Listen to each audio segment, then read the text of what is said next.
चलिए अब खबरों को तेज अंदाज में देख लेते हैं। अमेरिका के राष्ट्रपति डोनाल्ड ट्रंप पहली बार जो बाइडेन की जीत की बात कबूल करते दिखाई दिए। डोनाल्ड ट्रंप ने ट्वीट कर लिखा कि बाइडेन जीत गए क्योंकि चुनाव में धांधली हुई।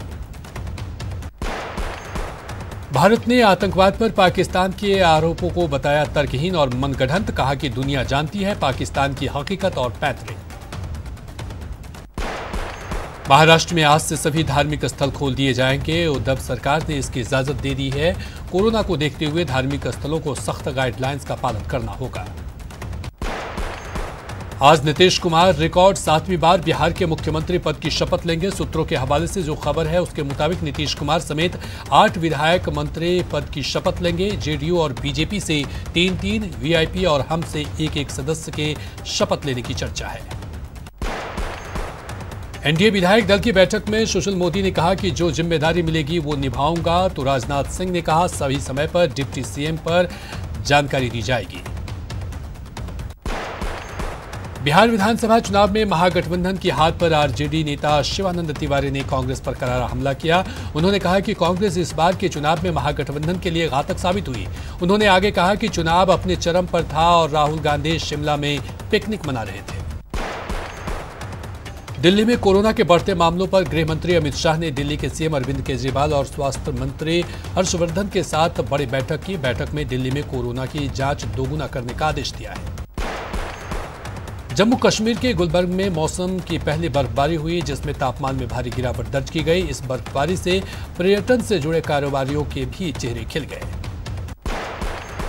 बिहार के मोतिहारी में आग लगने से कई दुकानें जलकर राख हो गई। बताया गया कि ये आग पटाखे की वजह से दुकान में लगी और ये आग इतनी तेजी से फैले कि उसने पास की कई और दुकानों को अपनी चपेट में ले लिया।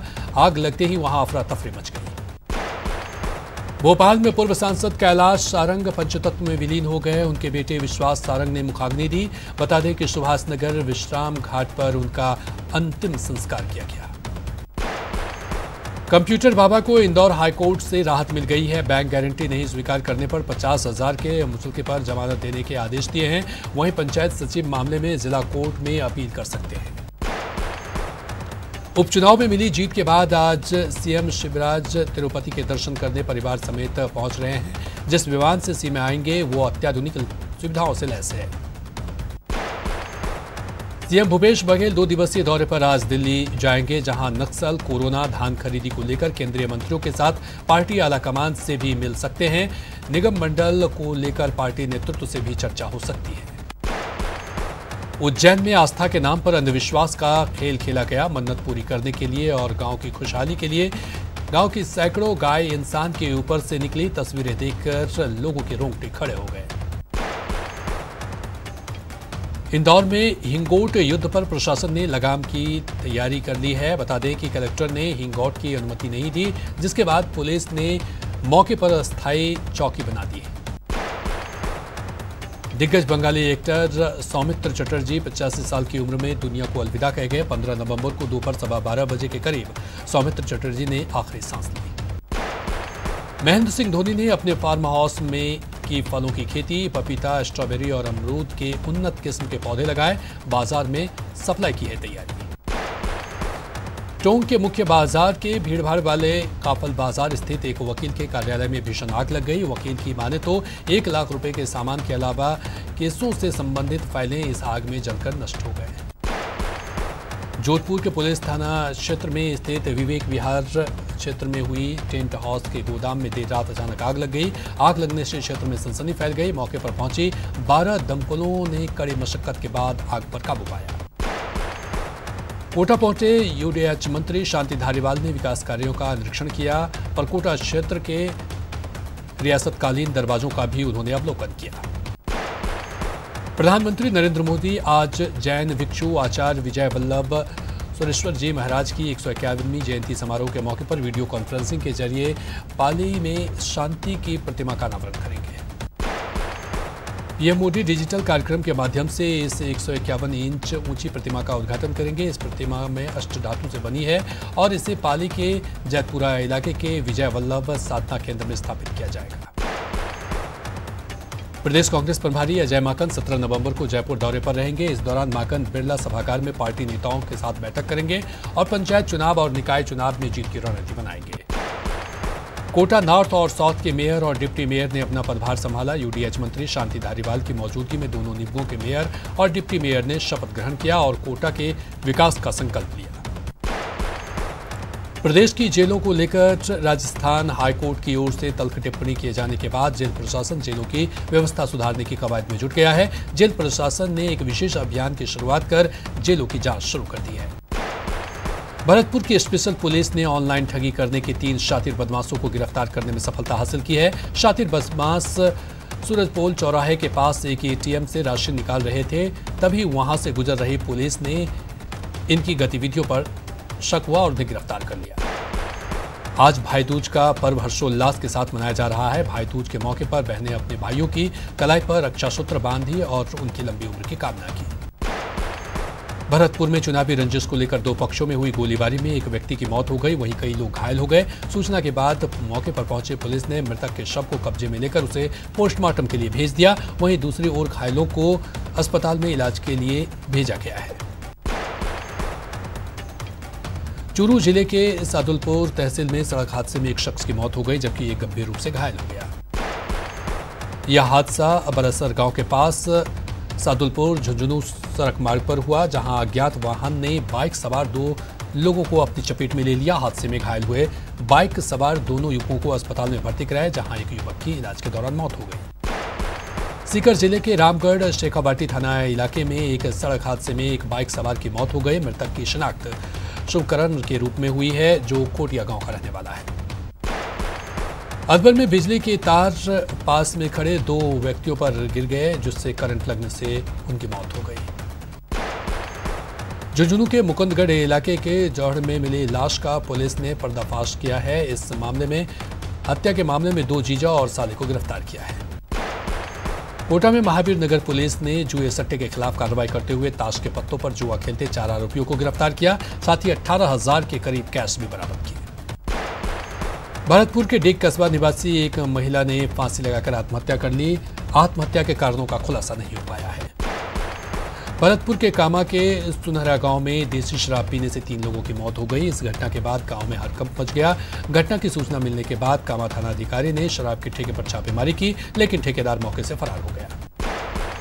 टोंक में नाली विवाद को लेकर 2 पक्षों में जमकर मारपीट हुई, जिसका वीडियो सोशल मीडिया पर जमकर वायरल हो रहा है। वीडियो में एक आदमी एक महिला को धक्का देकर नाली में धकेलता नजर आ रहा है, साथ ही महिला के बचाव में आई एक लड़की के साथ भी अभद्रता करता नजर आ रहा है। सीकर के फतेहपुर शेखावाटी में बेकाबू ऑल्टो कार टक्कर के बाद ट्रक में जा घुसी। गनीमत ये रही कि इतने बड़े हादसे के बाद भी कार सवार लोगों को सिर्फ हल्की चोटें आई। कार में सवार लोग सालासर जा रहे थे, उसी दौरान कुड़ी गांव के पास सामने से आ रहे ट्रक से कार की टक्कर हो गई। फतेहपुर सदर थाना पुलिस ने कार को ट्रक के नीचे से निकलवाकर मामले की जांच शुरू कर दी। प्रदेश में बिगड़े मौसम का असर टोंक जिले में भी देखने को मिला। यहां जिला मुख्यालय पर लगभग 45 मिनट तक तेज तूफानी हवाओं के बीच मूसलाधार बारिश देखने को मिली।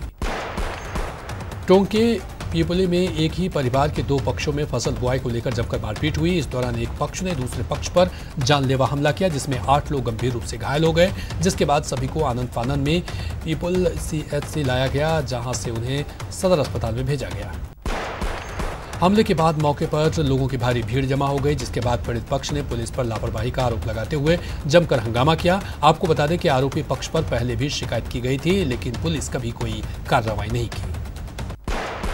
चूड़ीकुई गांव बोटिया में रविवार को मानसिक रूप से परेशान एक 23 साल के युवक ने खुदकुशी कर ली।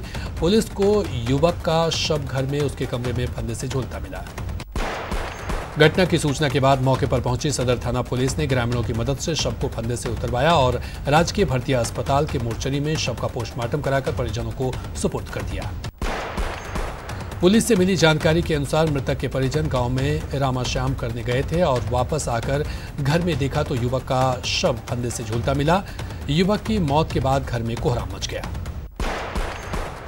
कोटा में महावीर नगर थाना पुलिस ने जुआ और सट्टे लगाते 4 जुआरियों को गिरफ्तार किया है। इस दौरान पुलिस ने मौके से 18,000 रुपए नगद और ताश बरामद किए। टोंक के मडवारा ग्राम पंचायत में 4 किसान के बाड़े में भीषण आग लग गई, जिससे हजारों रुपए की कड़वी जलकर खाक हो गई।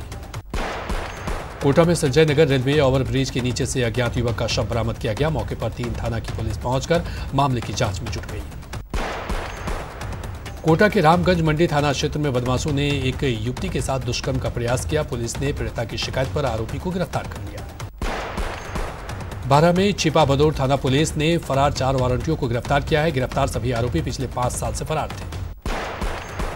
सीकर के रामगढ़ शेखाबाटी थाना इलाके में 2 बाइकों की आपस में जोरदार भिड़ंत हो गई। इस हादसे में एक बाइक सवार की मौके पर ही मौत हो गई। प्रतापगढ़ जिले के देवगढ़ थाना क्षेत्र में अलग अलग गांव के 2 गुटों के बीच खूनी झड़प हो गई। इस घटना में दोनों पक्ष के 10 से अधिक लोग घायल हो गए। सभी घायलों को इलाज के लिए अस्पताल में भर्ती कराया गया। मामला संज्ञान में आने के बाद जब पुलिस की टीम मौके पर पहुंची तो ग्रामीणों ने पुलिस टीम पर भी पथराव कर दिया। घटना के बाद से गांव में तनाव का माहौल है। फिलहाल पुलिस ने स्थिति को अपने नियंत्रण में ले लिया है। अजमेर के केकड़ी कस्बे में घास भैरू की सवारी निकालने पर अड़े युवाओं पर पुलिस ने लाठीचार्ज कर उन्हें खदेड़ा, जिसके बाद कस्बे में अफरा तफरी का माहौल हो गया। बारा में वन विभाग की बड़ी लापरवाही सामने आई है, जहां शिकारियों ने व्यस्क चिंकारा का शिकार किया और उनके खून से लगे सिंगों को चंदन हेड़ा गांव के खेत में फेंक दिया। जिसकी सूचना के बाद गांव वालों ने वन विभाग को सूचना दी, जिसके बाद वन विभाग सक्रिय हुआ और सिंगों को जब्त कर लोगों से पूछताछ शुरू की। जिस हिरण का शिकार हुआ है इस इलाके में उसकी तादाद 100 से ज्यादा है। वन्य जीव प्राणियों ने वन विभाग पर लापरवाही का आरोप लगाया। भरतपुर के सुनहरा गांव में जहरीली शराब से 3 लोगों की मौत हो गई। पुलिस आरोपी ठेकेदारों की तलाश कर रही है, लेकिन आरोपी ठेकेदार और सेल्समैन घटना के बाद से फरार चल रहे हैं। घटना के बाद से पीड़ित परिवार के घर मातम पसरा हुआ है। कोटा बारा नेशनल हाईवे 27 पर हुए भीषण सड़क हादसे में एक मिनी बस तालाब में जा गिरी। आनंद फानंद में स्थानीय लोगों की पहल से बस में सवार 7 यात्रियों की जान बचा ली गई। हादसे में घायल सभी लोगों को जिला अस्पताल में भर्ती कराया गया है। कृषि कार्य में हो रहे यांत्रिक उपयोग के चलते ग्रामीण क्षेत्रों में बैलों की संख्या घटती जा रही है। इसको देखते हुए टोंक जिले में सामूहिक बैल पूजन का कार्यक्रम रखा गया।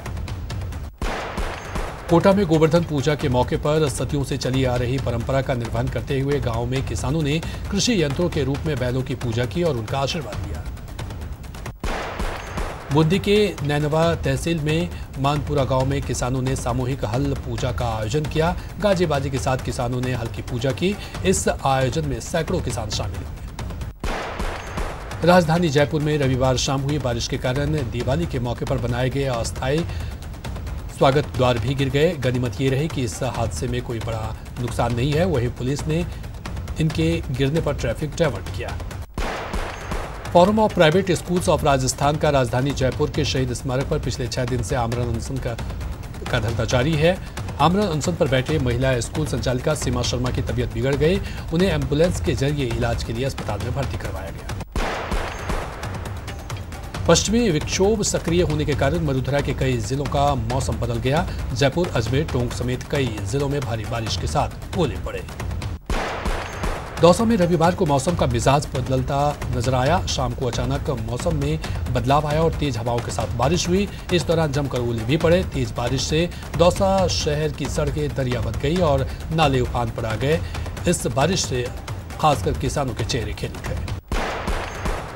सीकर के कई गांवों में भी तेज बरसात के साथ ओलावृष्टि हुई। बरसात और ओलावृष्टि के चलते तापमान में भी गिरावट दर्ज की गई। करौली में हुई बारिश से किसानों के चेहरे खिल उठे। बारिश के कारण जहां रबी की फसल में गेहूं, चना, सरसों को फायदा मिलने से खुश हैं, वहीं कई जगहों पर तेज हवा से नुकसान होने का भी अनुमान है। ठंड बढ़ने के साथ ही जोधपुर शहर कोहरे की आगोश में समा गया है। जोधपुर शहर की एयर क्वालिटी इंडेक्स 378 तक पहुंच चुका है। ऐसे में पीड़ित मरीजों के लिए सांस लेना मुश्किल हो रहा है।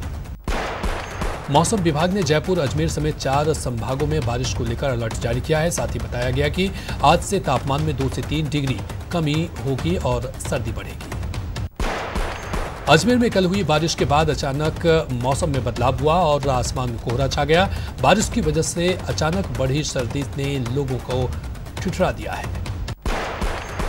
अजमेर में कल हुई बारिश के बाद आज अचानक मौसम में बदलाव आया और आसमान में कोहरा छा गया। बारिश की वजह से अचानक बढ़ी सर्दी ने लोगों को ठिठुरा दिया है। प्रतापगढ़ में भी मौसम का मिजाज पश्चिमी विक्षोभ के कारण बदलता नजर आया। यहाँ कई इलाकों में जमकर बारिश हुई। बारिश की वजह से तापमान में भी काफी गिरावट दर्ज की गई है। प्रतापगढ़ के कई इलाकों में जमकर बारिश हुई। बारिश के बाद किसान के चेहरे खिल उठे।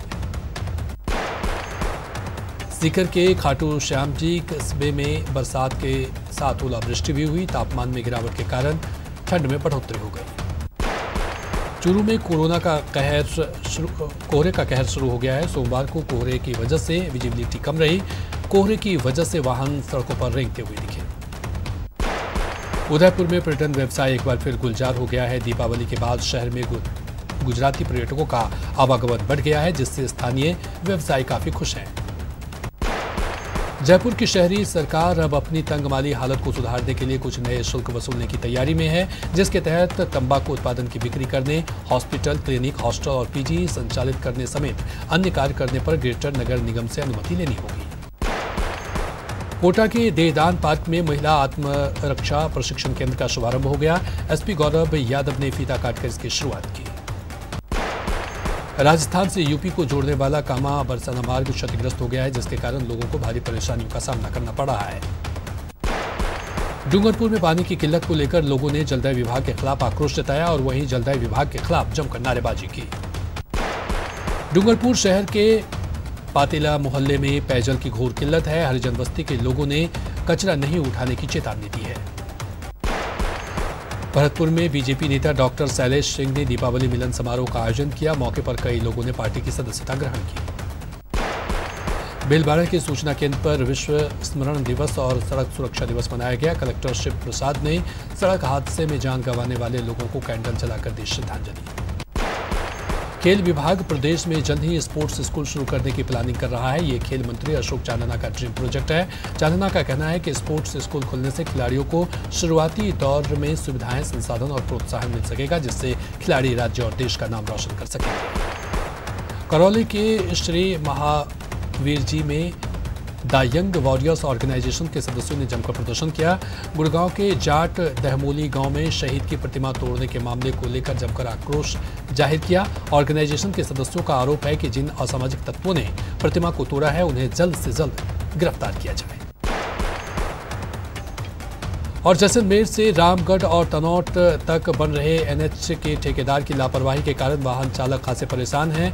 नई सड़क बनने से के लिए पुरानी सड़क को कई जगहों पर खोद दिया गया है। जैसलमेर के रामगढ़ इलाके के इंदिरा गांधी नहर के पुल के पास ट्रैक्टर नहर में गिर गया। गनीमत ये रही कि चालक की जान बच गई। दौसा विधायक मुरारी लाल मीणा ने कहा है कि बिहार विधानसभा चुनाव के नतीजों ने साबित कर दिया कि देश की जनता ने मोदी को नकार दिया है। उन्होंने कहा कि अब मोदी मैजिक खत्म हो चुका है। भीलवाड़ा के निम्बार्क आश्रम में अन्नकूट महोत्सव का आयोजन किया गया। श्रद्धालुओं ने भगवान श्री कृष्ण को 56 व्यंजनों का भोग लगाया। बूंदी शहर के रंगनाथ जी, गोपाल जी और चार भुजानाथ मंदिर में अन्नकूट महोत्सव मनाया गया।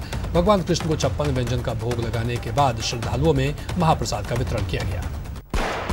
दौसा के विभिन्न मंदिरों में भी अन्नकूट महोत्सव का आयोजन किया गया। महोत्सव में खरीफ फसल की पहली उपज को भगवान श्री कृष्ण को अर्पित किया गया। ब्रज क्षेत्र भरतपुर में धूमधाम से की जा रही है भगवान गोवर्धन की पूजा की गई। हजारों श्रद्धालुओं ने गोवर्धन की सप्तकोशीय परिक्रमा की।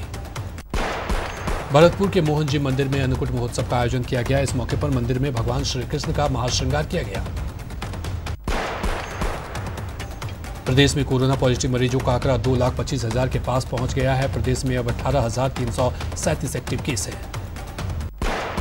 वहीं मरुधरा में बीते 24 घंटे में 2,184 पॉजिटिव केस मिले हैं, जबकि 10 लोगों की कोरोना से मौत हो गई। कोटा में 146 मरीजों की जांच रिपोर्ट कोरोना पॉजिटिव आई है, जिससे चिकित्सा विभाग में हड़कंप मच गया है। वहीं जिले में पॉजिटिव मरीजों का आंकड़ा 12,000 के पास पहुंच गया है। देश में कोरोना मरीजों का आंकड़ा 88 लाख को पार कर गया है। पिछले 24 घंटे में कोरोना के 41,100 नए केस सामने आए। वहीं पिछले 24 घंटे में कोरोना से 447 लोगों की मौत हो गई है। इसके साथ ही कोरोना से मरने वालों का आंकड़ा 1,29,000 को पार कर गया है। कोटा में कोरोना से लगातार मौतों का आंकड़ा बढ़ता जा रहा है। नए अस्पताल कोविड वार्ड में एक और मरीज की कोरोना से मौत हो गई। और रुकेंगे यहां पर एक छोटे से ब्रेक के लिए।